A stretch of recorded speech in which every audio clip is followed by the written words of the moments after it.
Hi, welcome to the video. I am Dean Rod Vera and welcome to the Moto Dean channel. Today we'll talk about when to upgrade your bike to an expressway legal. I'd like to ask you guys, do you have a 125cc or 200cc bike? Are you tired of all the traffic? Does it take you 3 hours to get to Tagaytay from Makati? I know you want to save time. Of course, that's why you're on a bike. Naturally, to go places faster, easier, you want to upgrade. Or maybe you have a new job. Or either you got promoted. Maybe you've saved enough. Or lastly, you now can afford the financing. So, finally decided to get to the expressway. As you know, in the Philippines, and particularly Luzon, there is a 400cc rule. I've done my research and I think there is no actual law behind the 400cc rule. It's basically an LTO regulation, and I know most expressways, at least here in Luzon, are privately run. And outside of Luzon, maybe in the Visayas and Mindanao, I think there is no 400cc rule. But of course, if any of you guys know that there is one, please tell me in the comments. I'd love to be corrected. But nevertheless, all of us, even those from the Visayas and the Mindanao riders, once they get to Luzon, they want to go north. They want to go south. Everybody wants to do a BB ride, or what they call Baguio Balikan ride. Or maybe you want to visit the Patapat Bridge in Ilocos. Or maybe even see the beaches of La Union or in Baler. If you don't have an expressway legal bike, it's gonna take you the whole day to get there. Now, just as a disclaimer, if you are a solo rider that loves to do long and chill rides, maybe this video is not for you, because you can all do that with a 300cc X Max or even the T Max. You're gonna have to know what type of rider you are. I know you do. Of course, it's the bike that you have. But of course, if you have one of those 125cc's or 200cc's, the types of bikes are very limited. Once you upgrade to a bigger bike, you have several types to choose from. But again, you have to know what type of rider you are. If you're just a city rider, maybe you get a cruiser or maybe a naked bike where you're sitting upright rather than crouching down. If you like to do long trips, maybe you should get a sports touring bike or maybe a street-oriented adventure bike. If you're an adrenaline rider, maybe you should get a sports bike or one of those 1000cc bikes. And if you love to do off-road, you should maybe get an enduro or one of those off-road tuned adventure bikes.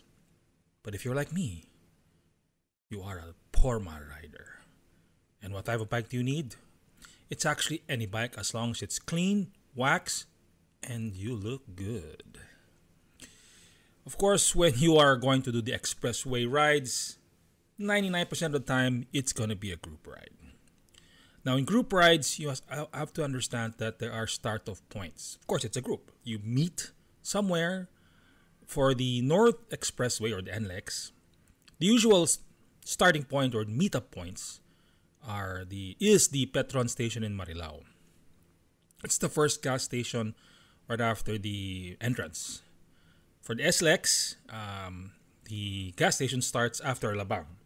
And people usually meet at the Petron station in San Pedro or at the Caltex in Mamplasan, which is right after the Calax exit. In the start-off points, you will meet new friends. You will get teased by the old ones. And maybe you want to try to rekindle bonds with former friends. Now, if you have a basic 400cc bike, let me tell you, you will get left behind. As you can see here in this short snippet, my Rebel 500 is doing 130 kph, and I'm struggling to keep up. So, as you can, there's a large gap. One of the consequences of having a slower bike is arriving late. Not that it's a bad thing. As you can see here, I'm arriving and everybody's still already waiting for me. Now, being late means you'll be late to order the food, which means your food arrives later than the others. You will see them eat while you are hungry. And most importantly, you will be the topic of the gossip because you are not there. Now, here's my tip to upgrade. I would suggest if you're coming from a 150cc bike, skip the 400cc. Go straight to a 600cc at least, or maybe if you it's bigger, get at least 60 horsepower. Now, I'm not endorsing any brand out there, but in case somebody wants to sponsor me, I'm willing to sign on a dotted line. Now, for this, of course, you have the big 4 Japanese brands. For the Suzuki, it's either the SV650 or Adventure V-Strom. Well, that's all I know. That's what I just regularly know. For the Kawasaki, there's the Ninja 650, the Z series, or like me, I would like the RS series. And the Adventure series would be or Adventure type would be the Versys. For the Honda, of course, there's the CB650, and one of my dream bikes is the Hornet 750. As you can see here in the picture, I wish that would come here soon. For Yamaha, maybe the 600 range, I think, would be the SXR 700. For the KTM, we have the 690 Duke. And if you want to go medyo on the budget side, maybe you can look at the Bristol Bobber 650. Now again, I'm not endorsing any brand. I'm just saying one of the tip in this video, the ultimate advice, is if you're going to upgrade to expressway legal, skip the 400. Why? Because if you get the 400, you will want more. So you're gonna have a loss because you're buying a 400 and you're probably gonna sell it at a loss and then buy a 650 or 600. So might as well go to the 600. Eventually, once you are more mature and more experienced, you will probably get a liter bike, whether it be a sports bike or one of those Harley Davidsons. Okay, so again, thank you guys for giving me the time. I hope you will learn something. I'm not an expert, but I do what I can. Again, this is Dean Rod Vera saying, it's not what you know, it's what they don't know. Ride safe, guys. See ya. Hi, please do me a favor and smash that like button. It'll help me a lot and it will trigger the YouTube algorithm.